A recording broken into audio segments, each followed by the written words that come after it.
오늘은 사진 찍을 때 제일 중요한 이제 빛을 담는 게 사진이잖아요. 그래서 우리가 빛을 담아야 되니까 그 빛을 어떻게 담을 것이냐, 얼마나 담을 것이냐에 대해서 해봅시다. 노출의 3요소, 조리개, 셔터 속도, 감도고요. 알고 계시는 분도 계실 테지만 이것들에 대해서 조금 자세하게 설명을 드리고, 그 다음에 촬영 모드. 촬영 모드는 이제 카메라의 오른쪽 위에 검지손가락 오른쪽 위나 왼쪽 위에 모드 다이얼 있죠. 뭐 자동 모드로 놓고 찍으셨던 분들이 많이 계실 텐데 그 모드들에 대해서까지 설명해 드릴게요. 노출 보정은 다음 주 걸로 넘어갔는데 제가 여기 수정을 못해서 노출 보정은 오늘이 아닙니다. 다음 집회 때 합시다. 노출은 이거는 그냥 정의인데요. 감광제를 빛을 쬐어 화상을 기록하는 것이라고 합니다. 그냥 이제 저희는 디지털 카메라로 사진을 찍으니까 필름 카메라에서는 필름에, 디지털 카메라에서는 센서에 빛을 담는 게 그게 노출이죠. 그 노출을 결정하는 세 가지 요소가 있는데요. 그게 조리개, 셔터 속도, 감도입니다. 조리개는 이제 저희 공지방인지 잡단방인지 저희 단톡 마크 있죠. 저 구멍을 빛이 들어오는 구멍을 조여주는 그 기구 이름을 조리개라고 해요. 영어로는 어페처라고 합니다. 이 조리개가 크면 빛이 많이 들어오겠죠. 빛이 들어오는 구멍이 크니까, 그렇죠? 조리개를 조이면 구멍이 작아지면 빛이 조금 들어올 테고요. 그리고 셔터 속도는 DSLR 기준으로 제가 그때 말씀드렸죠. 센서 있고 미러 있다고 말씀드렸죠. DSLR에서는 빛이 이렇게 들어와야 되기 때문에 찍히는 순간에 미러가 열렸다 닫혀요. 이 속도가 셔터 속도입니다. 예를 들면 셔터 속도가 100분의 1초다. 그러면 이 셔터가 100분의 1초 동안 열려있다 닫히는 거예요. 10분의 1초다 하면 10분의 1초 동안 열려있다 닫히는 거고요. 셔터 속도가 길수록 빛이 많이 담기겠죠. 이 조리개랑 셔터 속도는 그냥 수도꼭지에도 비유를 많이 하는데 물 틀 때 수도꼭지 구멍이 크면 물이 많이 나오겠죠. 조리개라고 이해하시면 되고요. 셔터 속도는 수도꼭지를 틀어놓는 시간입니다. 오래 틀어놓으면 물이 많이 나오겠죠. 잠깐 틀었다 잠그면 물이 조금 나올 테고요. 그리고 감도는 이게 ISO라고 하는데 ISO가 예전에 이제 필름 사용하던 시절에 붙여진 이름이라 요즘엔 잘 맞지 않다고 생각하는데 이게 뭐 국제 표준? 인터내셔널 스탠다드 오가니제이션인가? 뭐의 약자인지 저도 조금 까먹었는데 예전에 필름을 쓰던 시절에는 필름의 감도값이 붙어 나왔어요. 이 필름은 감도가 100이다. 이 필름은 뭐 감도가 8000이다. 이 감도값이 높을수록 빛에 민감해져서 사진이 밝아집니다. 조리개가 커질수록 셔터 속도가 느려질수록 감도가 높아질수록 사진은 밝아지는 거예요. 그래서 예전에는 필름에 붙어 나오던 거였는데 지금은 다 디지털이죠. 그래서 저희가 설정으로 ISO 감도도 조정해가면서 사진을 찍을 수 있어요. 이렇게. 그래서 조리개는 커질수록 셔터 속도는 길어질수록 감도는 커질수록입니다. 빛이 많이 들어오는 기준이요. 그리고 세 가지 중에 조리개에 대해서 이해를 해봅시다.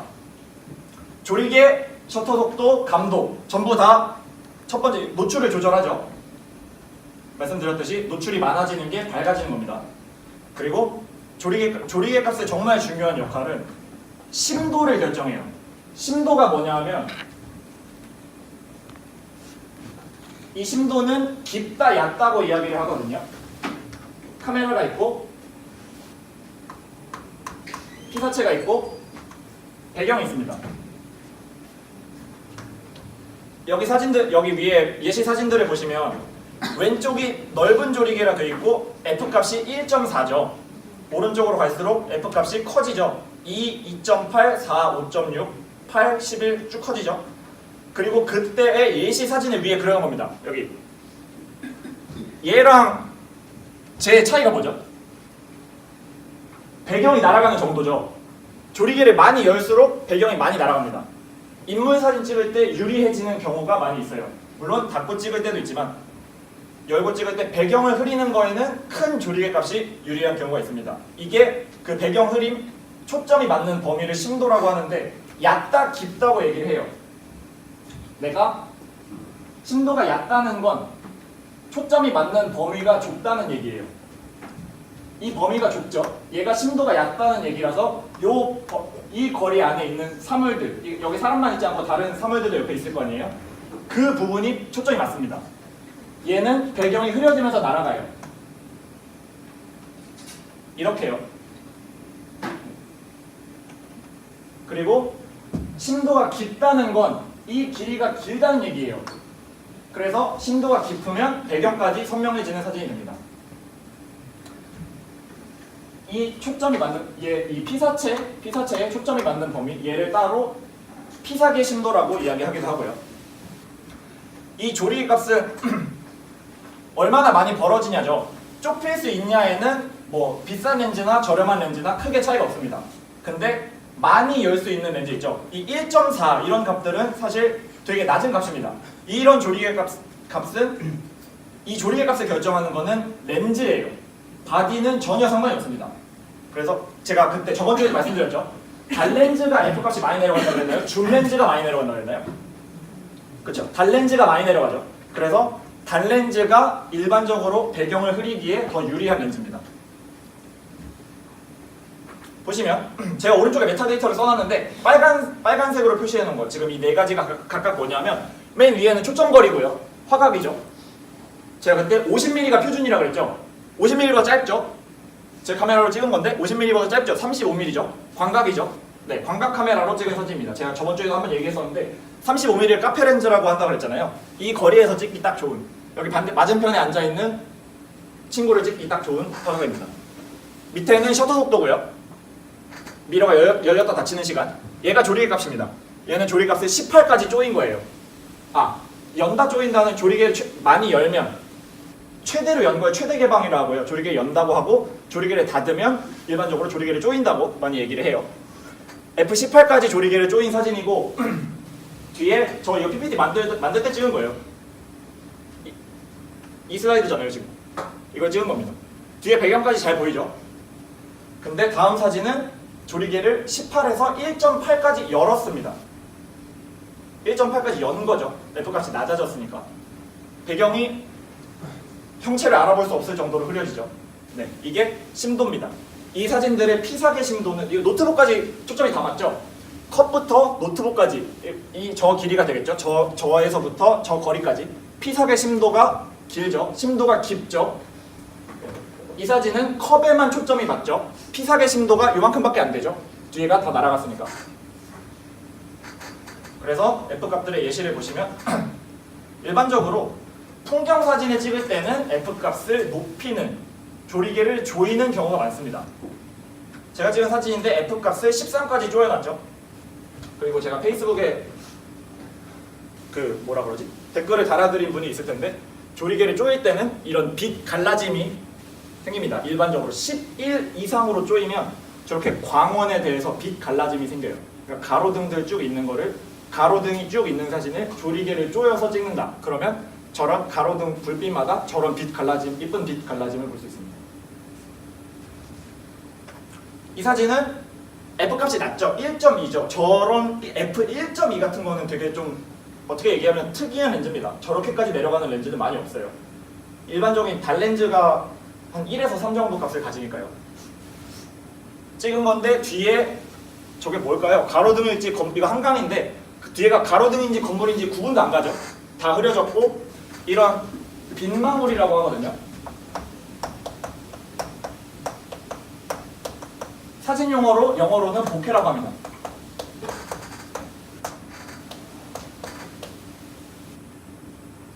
없었던 걸로. 보케라고 합니다. 알겠죠? 그래서 저렇게 배경 흐림을 내가 많이 하고 싶다 하면 단렌즈가 유리한 경우가 많아요. 다시 조리개 값은 노출을 조절하는 건 당연하고요. 심도를 결정하는 역할을 하는 친구입니다. 이 조리개 값은 렌즈에 따라 달렸고요. 여기 있구나. 이 조리개 값, 저 F 뒤에 있는 숫자 있잖아요. 그 숫자는 유효구경의 크기분의 렌즈의 초점거리인데 어려운 얘기니까 굳이 이해하려고 노력하지 않으셔도 되고요. 조리개 값에 따라 사진은 제곱의 역수배로 밝아진다. 이거는 진짜 많이 찍어보신 분들이면 이해하실 수도 있는데 크게 중요하지 않은 내용이기 때문에 이따가 다 끝날 때쯤에 시간이 괜찮으면 한번 어떻게 가는지 말씀드리겠습니다. 세 번째부터 일반적인 단렌즈의 최대 개방 조리개 값은 제일 낮은 조리개 값이죠. 많이 열려있는 조리개 값이고 빛이 많이 들어오는 조리개 값이고요. 최대 개방 조리개 값은 f1에서 3 정도예요. 뭐 f 정말 막 정신 나간 렌즈들 중에서는 f0.95 막 이런 렌즈들도 있는데 너무 특수한 렌즈라서 저도 살면서 한 번도 본 적도 없어요. 그래서 일반적인 줌 렌즈의 최대 개방 조리개 값은 f3 이상. 제가 저번 주에도 얘기했죠. 여러분이 많이 쓰고 계시는 번들 렌즈 있죠. 이렇게 표기가 되어 있을 거예요. f 값이. 일반적인 번들 렌즈들이 전부 이렇게 표기가 되어 있을 텐데 최대 개방 이거 저번 주에 했냐? 이 얘기 했나? 또 할게요. 최대 개방 조리개 값이라고 했으면서 왜 범위가 써있냐? 고 하시는 분들이 많을 텐데 얘네가 일반적으로 줌 렌즈죠. 18mm 화각에서는 줌 렌즈니까 줌이 되잖아요. 18mm 화각으로 놓고 사진을 찍을 때는 F값이 3.5까지 내려갑니다. 근데 얘를 줌링을 돌려서 55mm로 놓고 촬영을 할 때는 최저의 F값이 5.6이에요. 이 말입니다. F값을 요 사이로 설정할 수 있다는 게 아니라 F10, F18, F11, F18, F22 이런 건 당연히 다 설정할 수 있습니다. 알겠죠? 얘네는 최대 개방 조리개 값이에요. 그리고 이거 궁금해하시는 분들 많을 텐데 이런 거 막 배경 이쁘게 흐리는 거 우리 막 컴퓨터 배경화면 같은 걸로도 많이 하잖아요. 막 비 오는 날 막 그쵸? 어떻게 하냐면 말씀드렸듯이 조리개 많이 열면 되고요. 그림 지워버려. 카메라랑 인물이랑 배경이랑 있을 때 이 거리 있죠? 너무 공대 났나? 저 거리를 D1이라고 하고 이 거리를 이 거리를 D2라고 합시다. D1이 짧아질수록 아웃포커싱이 잘 돼요. 그러니까 내가 모델을 찍을 때 이 뒷배경을 다 흐리고 싶다. 이렇게 찍는 것보다 이렇게 찍는 게 아웃포커싱이 더 잘 됩니다. 뒤에가 더 잘 날아가요. 그리고 D2는 멀수록 좋아요. 그러니까 무슨 얘기냐면 제가 똑같이 이 자리에 서서 사진을 찍을 때 이 모델을 찍을 때 바로 뒤에 있는 사람보다는 저 멀리 있는 사람이 더 잘 흐려집니다.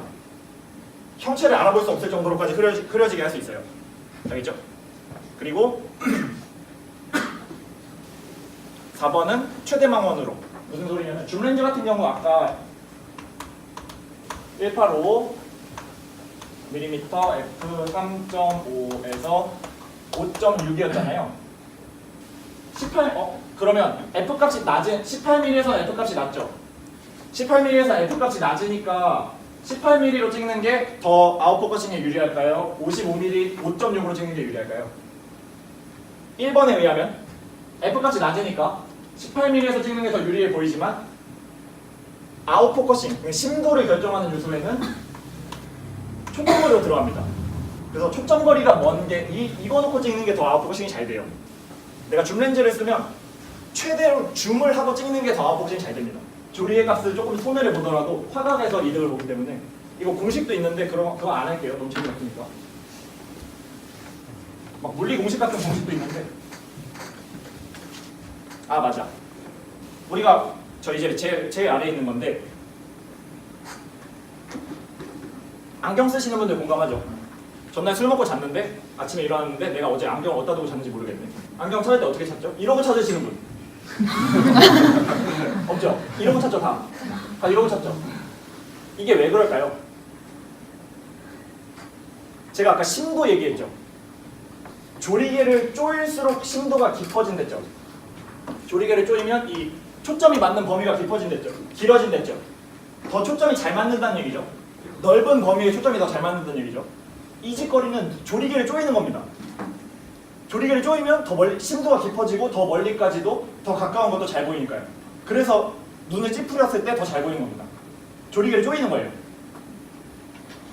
신기하지 않아요? 나만 재밌네. 두 번째 노출을 결정하는 요소는 셔터 속도입니다. 셔터 속도는 아까 말씀드렸죠. 셔터박스에 미러가 열렸다 닫히는 시간입니다. 미러리스는 미러가 없으니까 그냥 그 센서에 빛이 들어오는 시간이라고 생각하시면 돼요. 얘는 두 번째 보시면 사진의 흔들림 정도를 결정합니다. 뭔 소리냐? 내가 1000분의 1초 동안만 사진을 찍으면 아주 짧은 순간이죠. 그러면 움직이는 물체도 정지해 있는 것처럼 찍을 수 있습니다. 이렇게요. 근데 셔터 속도가 길어진다. 1000분의 1초에서 2분의 1초까지 길어진다. 내가 뛸 때 0.5초 동안 꽤 많은 거리가 움직이죠. 여기서부터 여기까지 움직였다 치면 제가 여기 있는 것부터 여기 있는 것까지가 사진에 다 담기는 겁니다. 그래서 사람이 잔상 효과가 나요. 잔상 효과가. 저렇게요. 이해하셨나요? 이 정도면 이해하셨겠죠? 그리고 최저 셔터 속도는 바디가 결정하는데 이거는 크게 도움은 필요가 없을지 모르지만 일반적인 바디의 최저 셔터 속도는 4000분의 1초입니다. 근데 사진에 특화된 바디 같은 경우에는 8000분의 1초까지 내려가는 바디들도 있어요. 여러분이 8000분의 1초까지 내려가는 바디를 쓰시려면 여기 안 가고 심화반에 계속했죠. 그래서 세 번째는 별로 중요하지 않은 정보고 4000분의 1초도 충분해요. 다 찍습니다. 이거 제가 연구 전에 찍은 사진인데 보시면 이거는 화각은 85mm죠. 이거는 50mm보다 기니까 망원 렌즈고요. 800분의 1초가 셔터 속도입니다. F값이랑 ISO 값은 그렇고요. 800분의 1초. 사진 찍을 때 사진 흔들리면 모델한테 그러잖아요. 야, 흔들리니까 움직이지 말고 가만히 있어봐 하면서 사진 찍잖아요.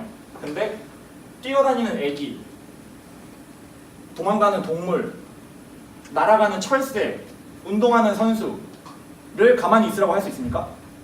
저 사진 찍어야 되니까 공 들고 공중에 잠깐만 떠 계셔주세요가 안 되잖아요. 그래서 우리가 셔터 속도를 낮추고 찍어야 되는 겁니다. 이렇게요. 이것도 640분의 1초죠. 저런 물방울 같은 거를 순간적으로 잡아낼 때 잔상 효과 같은 거 안 보이죠? 사람 흐려지거나 흔들리거나 그런 느낌 없잖아요. 셔터 속도가 빨라서 그런 겁니다. 반대로 셔터 속도를 느리게 하면 어떤 일이 발생하느냐, 이런 사진을 찍을 수 있어요. 패닝이라고 하는 사진 기법인데 지금 저기 있는 사람들이 다 같이 움직이고 있죠. 횡단보도 건너면서. 근데 찍으면서 제가 이 뒤통수가 보이는 이 여자분의 속도에 따라서 제 카메라를 같이 움직인 겁니다. 그러면 이 사람한테는 초점이 이 사람은 흔들리지 않은 것처럼 보이고 나머지 배경은 전부 흔들리는 거예요. 사진에 역동성을 줄 때 쓸 수 있는 사진 기법입니다. 이거는 연고전이나 아카라카 때나 이런 행사하기 전에 사진 기법 같은 거는 더 자세하게 한번 할게요. 아 맞아. 얘는 셔터 속도가 30분의 1초죠. 30분의 1초면 일반적으로 엄청나게 느린 셔터 속도입니다. 30분의 1초로 사진 찍으면 다 흔들려요. 네. 이거는 셔터 속도 보시면 20이라고 되어 있죠. 이거 20분의 1초 오타 아닙니다. 20초입니다. 20초. 미러가 열렸다 닫히는 게 찰칵이잖아요. 올라갈 때 찰, 내려올 때 칵이라고 합시다. 100분의 1초면 찰칵이 100분의 1초 동안 이루어지는 거죠. 이거는 찰 하고 20초 있다가 칵 한 겁니다. 하면 저거 여러 명이서 쓴 거 아니에요. 저 혼자 쓴 겁니다. 저거. 연영이라고 쓰려고 했었는데 보이나요? 연영이라고? 그렇습니다. 이런 사진을 찍을 수 있습니다. 막 그거 있잖아요. 이런 거 불꽃놀이 할 때 막 그 글씨 쓰고 막 이런 거 있죠. 막 하트 그리고 막 커플 사진 막 아주 난리 봉석 떠는 거. 그런 거 다 이렇게 긴 셔터 속도로 촬영하는 사진입니다. 첫 번째는 야간 촬영 시 사진이 흔들리는 이유는 다 이해하셨으면 첫 번째는 쉽죠. 빛의 양이 적으니까 밤에는 낮보다 빛의 양이 적죠. 빛의 양이 적으니까 카메라는 빛을 그러니까 적정한 빛을 받아야 되는데 빛의 양이 적으니까 조리개를 열려고 하고 셔터 속도를 길게 하려고 하겠죠. 빛이 많이 받아야 되니까. 그래서 셔터 속도가 길어져서 사진이 다 흔들리는 겁니다. 그래서 야간 사진은 흔들리는 사진이 많아요. 나중에 야간 촬영 팁할 때 그걸 안 흔들리게 하는 것도 자세하게 해봅시다. 두 번째는 너무 어려워 보이는데 이거 되게 중요한 내용이라고 생각해요. 저는. 그래서 이거는 이해해 주셨으면 좋겠습니다. 핸드헬드 촬영 시 권장하는 최저 셔터 속도는 초점거리 분의 1. 저게 뭔 소리냐? 봐봐요. 내가 100분의 1초. 이거는 100분의 1초면 일반적으로 흔들리지 않습니다. 폰으로 찍거나 이럴 때 100분의 1초면 절대 안 흔들리거든요. 근데 광각 렌즈 있죠? 많이 담기는. 그냥 일반적인 폰카 생각합시다. 폰카 줌 안 하고 찍는 게 더 잘 흔들려요? 줌하고 찍는 게 더 잘 흔들려요? 줌하고 찍는 게 더 잘 흔들리죠? 당연해요. 왜냐하면 줌 렌즈로 멀리 그러니까 초점거리를 길게 해서 찍을 때는 내가 저 뒤에 있는 사람을 찍기 때문에 화면이 요만큼밖에 없죠. 요만큼밖에 없어서 조금만 흔들려도 이 화면, 손을 조금만 떨어도 이 화면은 미친듯이 흔들립니다. 근데 광각으로 찍을 때는 내가 이거 조금 흔들어도 화면에서는 티가 많이 안 나요. 내가 렌즈 두 개를 예시로 듭시다. 35mm 렌즈랑 350mm 렌즈 두 개를 예로 듭시다. 35mm 렌즈면 한 이만큼 남기거든요. 얘는 손 조금 떨어도 되겠죠. 셔터 속도 적당히 느려도 되겠죠. 핸드헬드는 손으로 들고 찍는다는 뜻입니다. 삼각대, 핸드헬드의 반대는 삼각대 촬영이에요. 알죠? 핸드헬드는 손으로 들고 찍는다는 뜻인데 35mm로 찍을 때는 진짜 조금은 흔들려도 되죠. 진짜. 근데 350mm로 찍는다. 350mm로 찍으면 여기서 저 맨 뒤에 앉아있는 사람 얼굴밖에 안 나오거든요. 이렇게 나와요. 이렇게 사진이. 근데 그렇게 찍을 때는 더 많이 흔들리겠죠. 더 빠른 셔터 속도가 필요하겠죠. 그래서 이 정도로 찍을 때는 한 30분의 1초까지는 손으로 들고 찍을 때 손 너무 떨지만 않으면 어느 정도 커버돼요. 근데 망원일 때는 잘 흔들리니까 더 빠른 셔터 속도가 필요해서 권장하는 최저 저속이 뭐 한 3에서 400분의 1초 이 정도입니다. 이 말이에요. 이거 행사 촬영이나 평소에 촬영하실 때, 야간 촬영하실 때나 이럴 때 굉장히 유용하게 써먹을 수 있는 공식입니다. 이거 굉장히 유용해요, 진짜. 세 번째는 이거 다 이해하셨나요? 그렇죠? 어느 정도 이해는 했죠? 제발 그렇다고 해줘요. 세 번째는 셔터 속도를 보정하기 위해 삼각대를 활용하자. 당연한 말이죠. 손으로 들고 찍는 게 흔들리겠습니까? 고정시켜놓고 찍는 게 흔들리겠습니까? 고정시켜놓고 찍으면 흔들리지 않으니까 셔터 속도를 막 미친듯이 길게 해도 상관없겠죠. 아까 같은 막 20초, 30초짜리 사진도 찍을 수 있겠죠. 장노출 사진이 뭐냐면 장노출 사진 예시를 안 넣네. 장노출 사진, 노출을 길게 한다는 뜻이죠. 셔터 속도를 미친듯이 길게 한다는 뜻입니다. 이거 장노출이에요, 장노출. 20초짜리. 그리고 우리 사진을 보면 막 어디 막 오거리에서 자동차 빨간 그 헤드라이트랑 노란색 헤드라이트랑 뒤에 빨간색 백라이트랑 이렇게 막 쫙 연결되어 있는 막 그런 야간 사진 본 적 있죠? 그런 사진이 장노출 사진이에요. 그런 노출을 길게 한다는 뜻이고 셔속이 미친듯이 길게 했죠. 그런 사진을 찍을 때는 ND 필터는 뭔 말이냐면 봐봐요. 지금 여기 엄청 밝은데 엄청 밝아요. 근데 내가 셔터 속도를 30초를 놓고 찍습니다. 찰 하고 30초 있다 칵 했어요. 그러면 사진이 그냥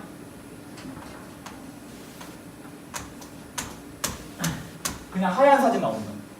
빛이 너무 많이 들어가 있구나. 우리가 의도적으로 카메라에 들어오는 빛을 줄여야 되는 상황이에요. 그럴 때는 우리 너무 밝을 때 선글라스 끼죠? 선글라스라고 생각하시면 돼요. 그 렌즈 앞에다 끼우는 선글라스입니다. 그 이름이 ND 필터예요. 뭐의 약자인지는 작년에 알았는데 진짜 까먹었습니다. 마지막으로 감도인데 이 감도가 그 직관적으로 이해하기는 제일 어려워요. 감도가 빛에 민감한 정도라고 하는데 감도가 클수록 빛에 민감해져서 사진이 밝아집니다. 저기는 ISO가 높고 여기는 ISO가 낮죠. 근데 이쪽으로 갈수록 저쪽으로 갈수록 저런 사진 보신 적 있으실 거예요. 야간이나 실내에서 사진 찍을 때 막 사진 찍고 났더니 사진이 이렇게 선명하거나 깔끔해 보이지 않고 사진이 약간 자글자글 그런 적 있죠. 셀카 찍거나 그럴 때 그거를 노이즈라고 하거든요. 사진에 노이즈가 꼈다 그래요. 고감도로 올라가면 노이즈가 낍니다. 그래서 일반적으로 선명한 사진을 원할 때는 무조건 저감도가 유리해요. 대신 빛의 양에서 손해를 보겠죠. 덜 민감하니까. 고감도로 올라가면 빛에 민감해져서 어두운 상황에서도 밝은 사진을 건질 수 있는 대신 저렇게 노이즈가 생겨요. 네. 그리고 그 노이즈 억제력은 바디가 결정합니다. 뭔 소리냐면 10만원짜리 바디랑 1000만원짜리 바디랑 둘 다 똑같이 ISO를 뭐 한 6400 정도를 놓고 촬영을 하면 10만원짜리 바디는 똑같이 둘 다 6400인데 10만원짜리 바디는 사진이 엄청 자글자글해져요. 인터넷 웹용으로 못 쓸 만큼 자글자글해지는데 1000만원짜리 바디는 ISO를 6400, 12800 특수한 경우 25600까지 높이더라도 사진에 노이즈가 별로 없습니다. 사실 그래서 돈 쓰는 거예요.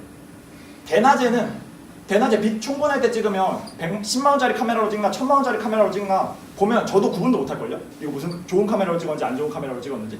근데 야간 사진 같은 조금 극한의 상황에서는 티가 확 납니다. ISO 같은 거, 이 노이즈 억제력에서 차이가 나기 때문이에요.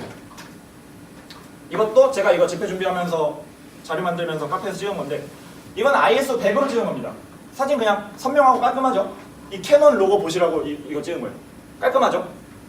ISO를 10만까지 높여봅시다. 아주 그냥 이건 뭐 한 80년대 사진 같죠? 그렇죠? ISO가 높아지면 이렇게 돼요. 네, 이런 차이입니다. 노이즈가 많아져요. 노이즈는 그리고 카메라 세팅할 때 카메라 저기 촬영 모드 있죠? 촬영 모드 중에 모드들에서 어떤 모드든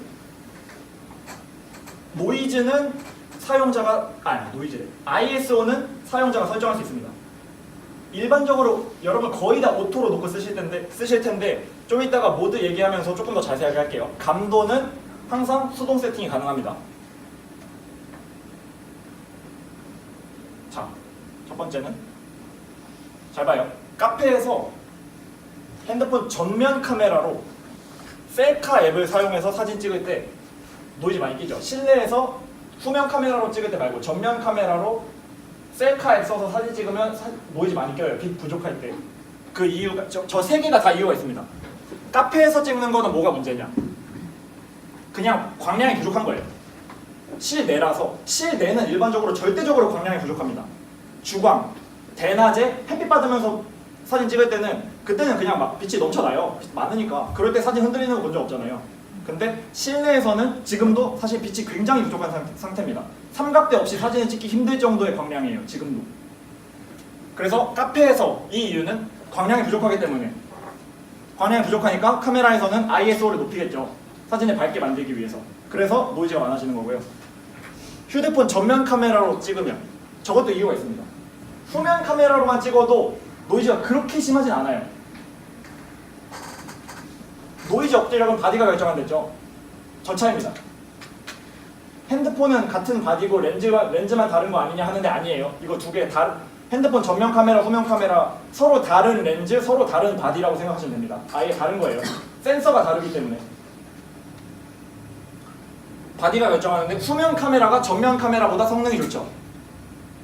일반적으로 화소수도 높고 화질도 좋고 그렇죠? 더 안 좋은 바디로 촬영을 하기 때문에 노이즈가 더 많이 끼는 거예요. 전면 카메라로 찍으면. 후면 카메라로 찍으면 덜 생기는데. 그리고 마지막 셀카 앱을 사용해서 찍으면 셀카 앱 안 쓰고 그냥 일반 카메라 있잖아요. 핸드폰 기본 카메라로 찍어도 노이즈 그렇게 많이 안 생깁니다. 저 이유는 셀카 앱에는 기본적으로 인물 촬영이잖아요. 인물 촬영은 일반적으로 사진이 좀 밝으면 이뻐 보이는 경우가 대부분입니다. 피부도 좀 깔끔해지고 깨끗해지고 화사해 보이기 때문에 좀 밝게 찍도록 셀카 앱 자체가 설계가 되어 있어요. 설정이 되어 있어요. 그렇게 더 밝은 사진을 찍으려고 하는 거죠. 그러니까 ISO 값이 높아지는 겁니다. 그래서 노이즈가 많이 생기는 거예요. 이 세 개가 다 노이즈를 만드는 이유들인 겁니다. 그리고 이거는 아까 한 얘기죠. 이 ISO 감도 설정 범위를 지정해 놓는다는 건 뭔 소리냐면 카메라 세팅에 노이즈를 오토로 두더라도 노이즈를 자동으로 두더라도 어느 정도 상한선 이상으로 노이즈가 올라가지 않게 설정하는 기능이 있어요. 뭐 예를 들어서 노이즈를 3200보다 상한선을 노이즈 설정 범위를 100에서 3200으로 두고 찍는다. 그러면 아무리 어두워도 내 카메라에 세팅이 되어 있기 때문에 노이즈 3200 이상으로는 안 올라갑니다. 그렇게 해두면 좋은 게 노이즈 있는 그러니까 사진에 노이즈는 없겠죠. 저는 세팅해두거든요. 카메라마다 본인들이 나중에 ISO 값 100부터 100에서 배수로 갑니다. 100, 200, 400, 800, 1600, 3200, 6400, 12800, 25600 이렇게 가는 거예요. 내 카메라에서 다 세팅해서 찍어보고 보통 일반적인 DSLR의 경우 이 정도까지는 노이즈 없습니다. 근데 3200 넘어가면 문제가 생기는 경우가 있어요. 노이즈가 많아지겠죠. 얘네 값 1600부터 한 얘네 값으로 다 설정해서 사진을 찍어 보시고 집 가서 큰 카메라 LCD 조그맣잖아요. 거기서 노이즈 보이지도 않아요. 집 가서 큰 내 노트북으로 사진 한번 보십시오. 보고 내 카메라는 노이즈 3200 정도까지는 쓸만하겠다. 아니면 내 카메라는 좀 좋은 카메라 6400 정도까지는 써도 무방하겠다. 그 판단이 서면 이 ISO 세팅을 카메라에 해놓는 겁니다. 그리고 나서 ISO 오토로 두고 그냥 편하게 찍으셔도 돼요. 그것도 진짜 방법입니다. 저도 어지간하면 그렇게 쓰거든요.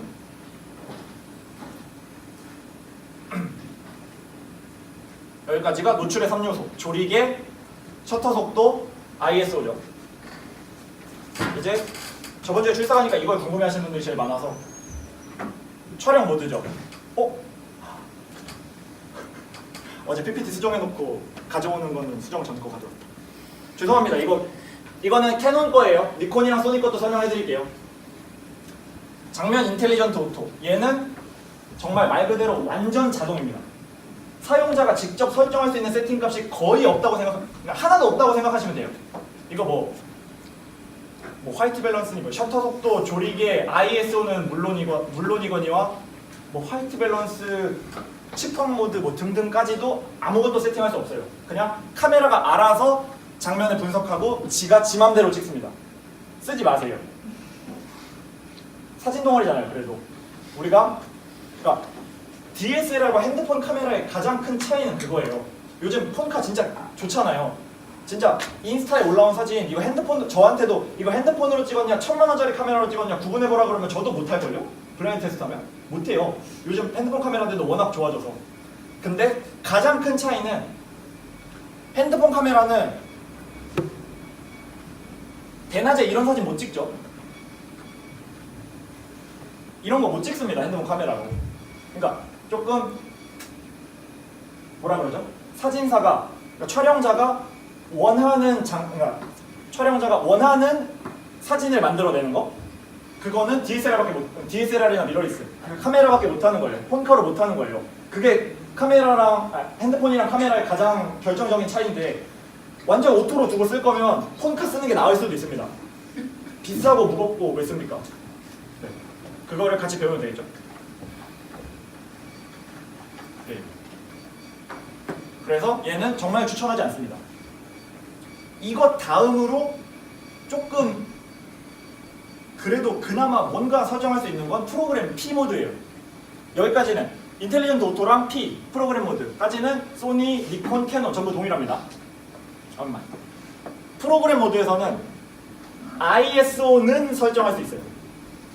제가 얘기했죠. ISO는 거의 대부분의 인텔리전트 오토는 아예 안 쓸 거니까 뺍시다. 없는 겁니다. 그냥 우리한테는. 알겠죠? 프로그램 모드부터. 그러니까 ISO는 모든 세팅에서 설정할 수 있어요. 오토로 놔도 되지만 세팅도 할 수 있습니다. ISO만 설정할 수 있어요. 조리개 값이랑 셔터 속도는 지정할 수 없습니다. 그래서 얘도 추천하지 않아요. 플래시와 함께 사용할 수 없다는 거는 그냥 그렇구나 하고 넘기시면 될 것 같은데 프로그램까지도 절대 추천하지 않습니다. 얘도 셔터 속도랑 조리개 값을 카메라가 혼자 분석해서 세팅해 놓기 때문에 쓰지 마시고요.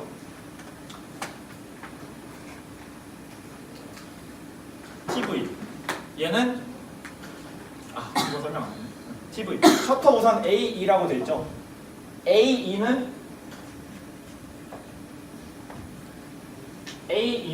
자동 노출의 약자입니다. 오토 익스포저예요.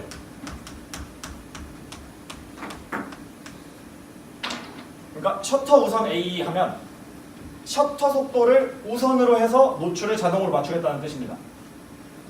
TV, 캐논 기준이거든요. TV는 타임 밸류의 약자예요. 셔터 속도, 시간에 관련된 거죠.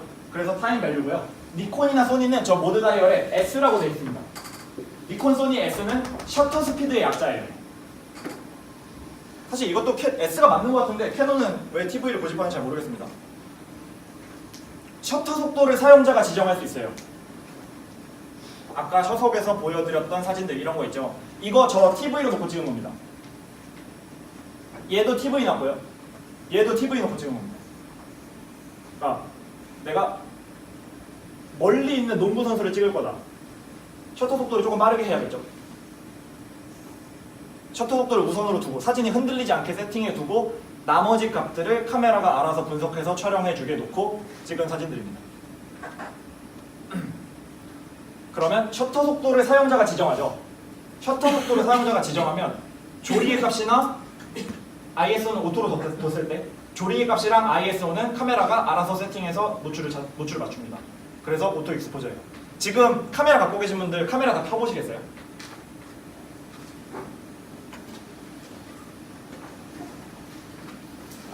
세팅을 TV로 맞춰보세요.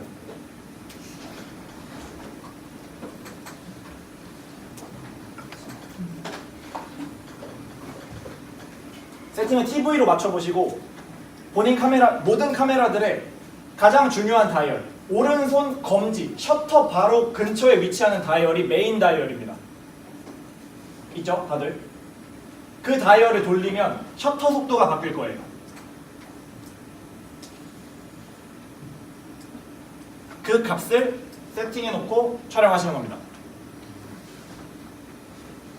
마지막 얘기는 또 안 해도 다 이해하셨죠?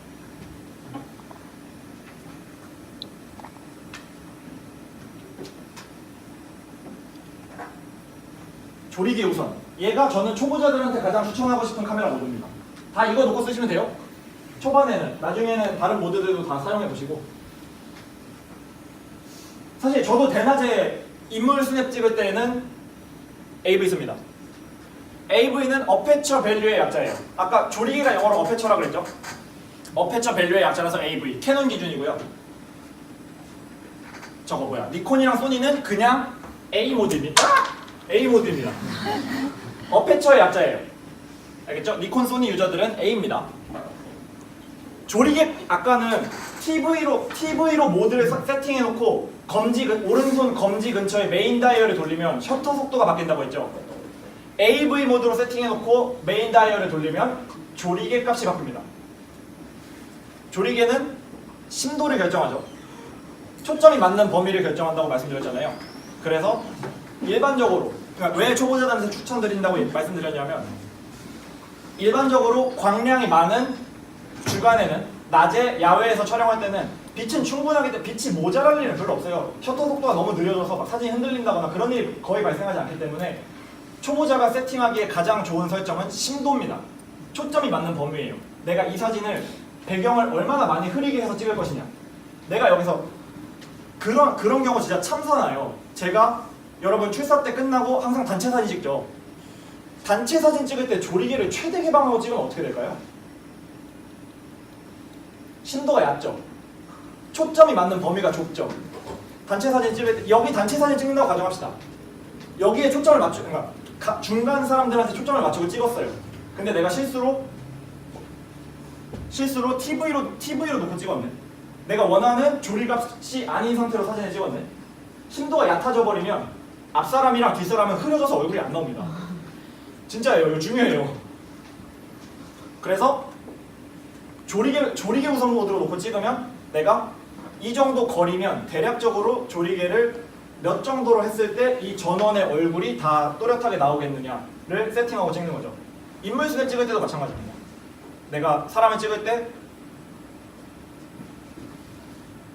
이렇게 45도 사선으로 찍는다고 합시다. 눈에 초점을 맞추고 사진을 찍는데 정말 정신 나간 렌즈들 같은 경우에는 왼쪽 눈에 초점을 맞추고 찍으면 코부터 아웃포커싱을 시작할 수도 있어요.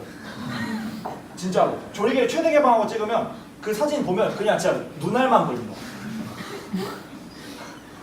그래서 그런 경우들을 방지하기 위함이고, 그 심도, 초점 중요하죠. 초점 안 맞은 사진들은 사실 의미가 없습니다. 저도 출사 나갔다 오면 사진 셀렉하잖아요.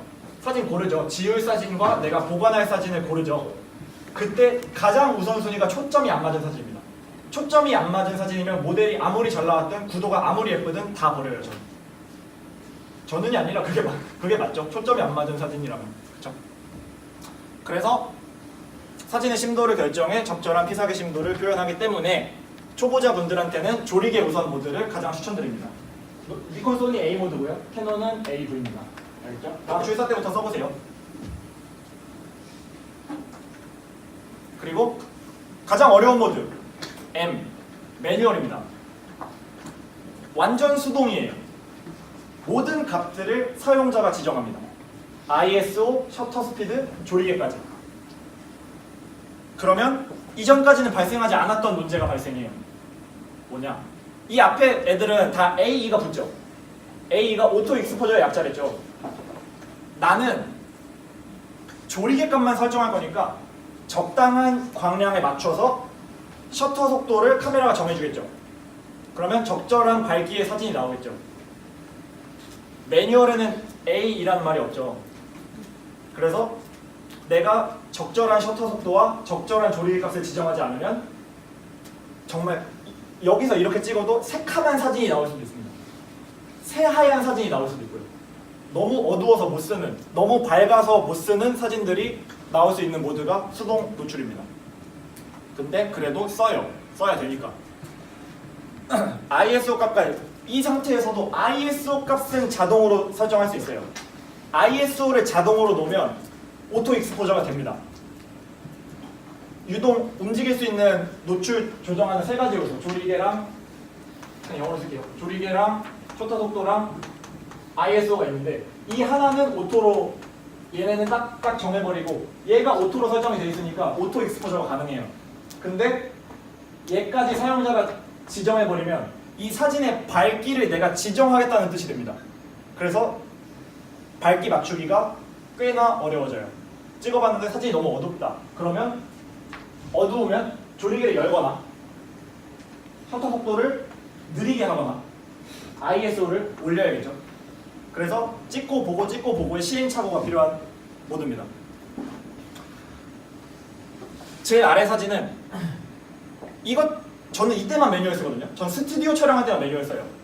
스튜디오 촬영의 장점은 뭐냐면 광량이 일정해요. 뭔 소리냐면 주방에서, 그러니까 밖에서 돌아다니면서 사진을 찍을 때는 이 자리에 선 거랑 이 자리에 선 것도 광량이 달라요. 바뀌니까 해의 각도, 그림자가 지는 방향, 그림자를 만들어내는 게 나무인지 건물인지 따라서 광량이 정말 엄청나게 많이 바뀝니다. 그래서 야외에서 대낮에 수동 노출로 ISO 값까지 수동 놓고 찍는 사람은 아마 없을 거예요. 불가능하다시피 합니다. 너무 어렵기 때문에. 근데 스튜디오는 카페도 어려워요. 카페는 조명이 뭐 밝은 부분 있고 어두운 부분 있고 막 이렇죠. 근데 스튜디오는 정해진 장소에서 정해진 조명을 가지고 사진을 찍기 때문에 스튜디오에서 조명 촬영할 때는 광량이 일정하죠. 광을 내가 통제할 수 있는 상황에서는 매뉴얼이 굉장히 활용도가 높아집니다. ISO, 셔터 스피드, 조리개. 그 사진을 결정하는 모든 요소를 사용자가 원하는 대로, 입맛대로 조절할 수 있기 때문에 그래서 매뉴얼 촬영은 스튜디오에서 조명 촬영을 할 때 매우 유용해요. 그리고 제가 넣지 않았던 게 여기 보시면 여기 이제 숫자들 있죠. 이 숫자들. 자, 저 좀만 쓸게요. 아, 집중 너무 열심히 하시는데 좀 긴장되는데요. 카톡만 보세요. 저 좀 쓰게.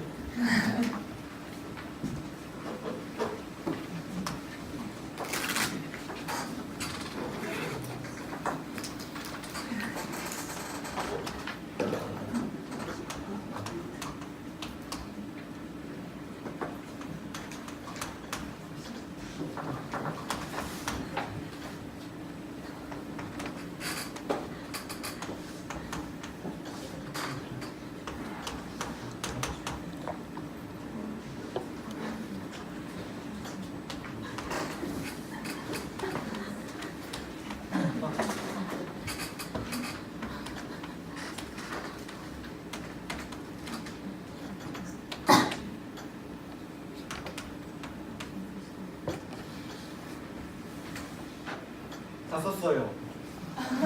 다시 봅시다. 얘네를 그러니까 우리가 조리개를 조절하고 셔터 속도를 조절하고 ISO를 조절하잖아요.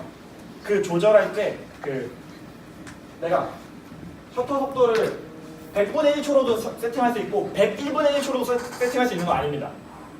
그래서 그 한 칸들 있죠. 조리개, 셔터 속도, ISO를 설정하는 한 칸들을 스탑이라고 부르거든요.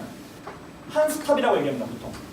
얘네를 일반적으로 한 스탑만 설정할 수 있지 않게끔 여기와 이 다음은 한 스탑이 여기겠죠.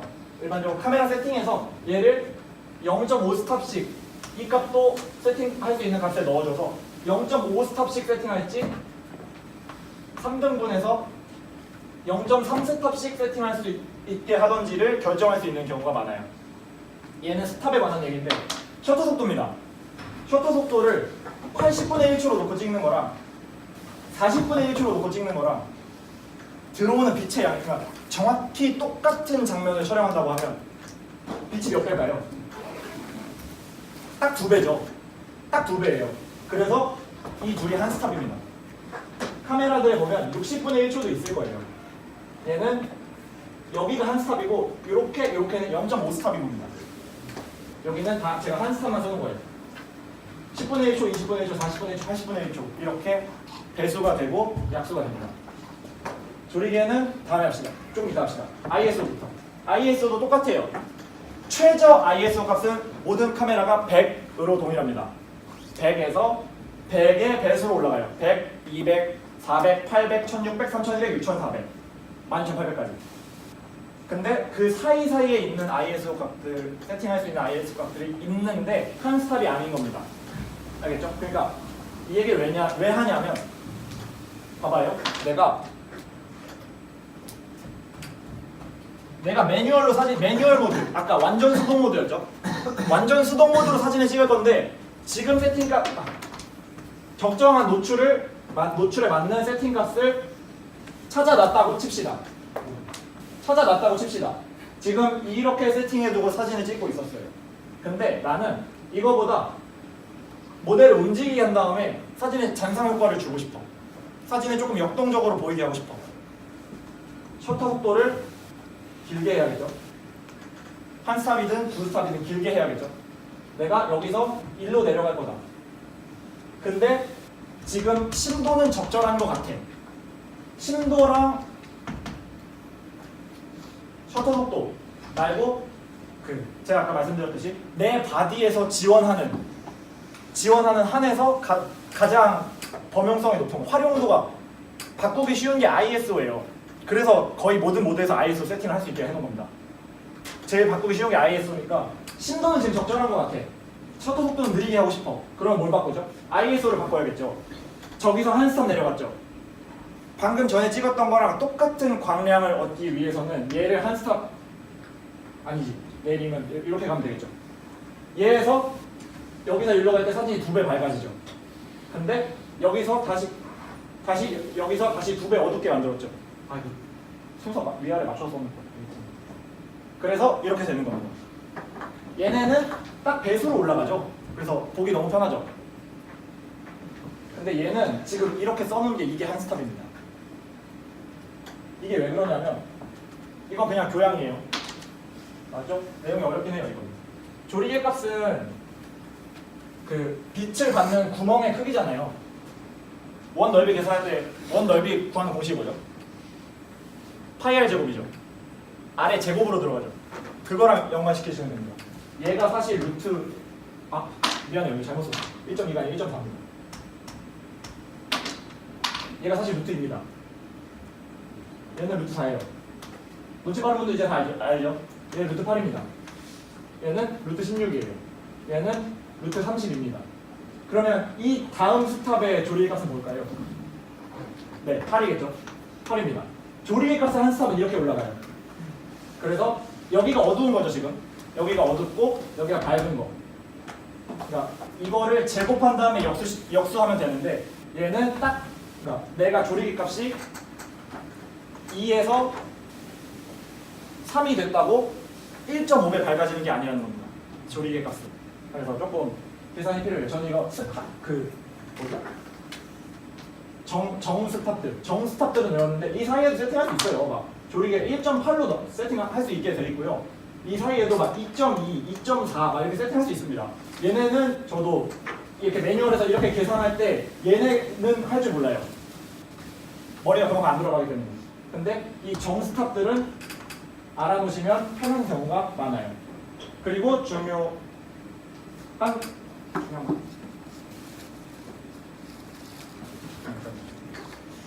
그렇습니다. 그래서 모드 다이얼에서 정확한 모드를 설정하고 내가 원하는 세팅 값을 세팅해 놓고 사진을 찍는 게 시작이고 기본이기 때문에 이제 다음 주에는 이제 이 안에서 제가 아까 첫 페이지에 넣어놨던 거 노출 보정, 보정이라면 뭐 사진 편집하고 그게 아니고요. 카메라에서 사진 찍을 때 내가 더 어두운 사진을 찍을 것이냐, 더 밝은 사진을 찍을 것이냐 그런 것부터 해서 시작을 하려고 합니다. 넣어서 듣겠네요. 저거 오늘 그것만 합시다. 우리 카메라에서 그거 다 본 적 있죠? 이렇게 생긴 거.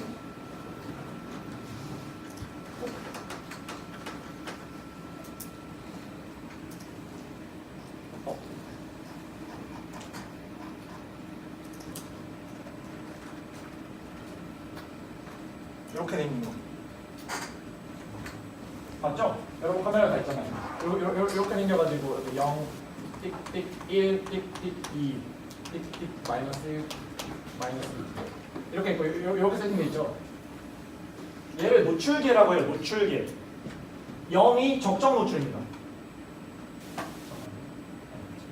0이 적정 노출이에요. 그러니까 카메라가 인식하기에 이 정도 밝기면 사진이 밝기가 적당하겠지라고 예상하는 포인트가 이 0입니다. 1이랑 2가 여기가 한 스탑이에요. 노출계를 여기로 와서 마이너스 1로 놓고 사진을 찍으면 노출을 한 스탑 내린 사진이 되는 겁니다. 내리면 당연히 이 값들이 바뀌겠죠. 같은 장면에서부터 사진을 어둡게 만드는 값으로 바뀌겠죠. 내 카메라 모드 세팅에 따라서 1로 올리면 내가 더 밝은 사진을 찍겠다는 거죠. 노출계를 올리면 사진이 다들 밝아집니다. 그래서 여러분이 출사하셨을 때 세팅을 아무것도 모르는데 내 노출계가 여기에 있었다. 그러면 큰일 나죠. 집에 와서 사진 보면 다 막 인물 얼굴 막 다 하얗게 날아가고 눈이랑 입술만 보입니다. 얘네 여기로도 설정을 할 수가 있어요. 이 포인트들로도 설정을 할 수 있는데 얘네는 0.3 스탑, 0.6 스탑이겠죠. 3분의 1 돼 있으니까. 이것도 카메라 세팅에서 0.5 스탑씩 바꾸게도 바꿀 수 있습니다. 이 세팅은 0.3 스탑씩 바꾸게 되어 있는 겁니다. 저는 인물 촬영할 때 0.3 스탑에 놓고 찍을 때가 제일 많아요. 인물 찍을 때, 인물. 야외에서 인물 찍을 때. 왜냐면 아까 제가 셀카 앱 말씀드렸죠. 셀카 앱은 그러니까 저희 핸드폰 카메라 기본 세팅은 적정 노출로 되어 있습니다. 근데 셀카 앱은 여기나 앱 따라 조금 다르죠. 앱 따라서 막 어떤 앱은 너무 밝게 나와서 싫어. 너무 얼굴 허옇게 뜨게 나와서 싫어. 어떤 앱이 적당한 것 같아. 그게 그 셀카 앱들이 요 포인트나 요 포인트로 설정되어 있습니다. 대부분의 셀카 앱들이. 인물 사진은 조금 밝게 찍어야 얼굴이 화사해 보이고 피부도 정돈돼 보이고 이쁘거든요. 저는 여기다 놓고 찍어요. 0.3 스탑. 인물 찍을 때. 여러분이 셀카 앱 써보신 것 중에 너무 밝다고 느끼시는 앱들이 여기에 설정되어 있는 앱들입니다. 0.6 스탑에 가 있으면 제가 봐도 약간 너무 피부가 허옇게 뜬다? 이런 느낌이 있더라고요.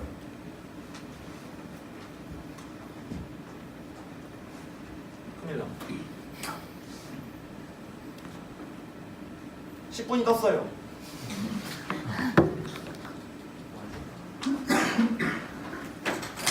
저번 주에 제가 선유도 갔다 와서 사진 많이들 페이스북에 올려주셨잖아요. 아마 제가 알기로는 전원한테 피드백을 드렸던 걸로, 올리신 전원한테 피드백을 드렸던 걸로 알고 있는데, 혹시 제가 드렸던 피드백이나 아니면 저희 출사 갔을 때나 그런 것들에 대해서 궁금하신 거나 물어보고 싶은 거 있으시면 질문해 주시면 안 돼요? 아무도 안 하거든요. 진짜 열심히 달았는데 올려주신 전원한테 제가 다 달았거든요.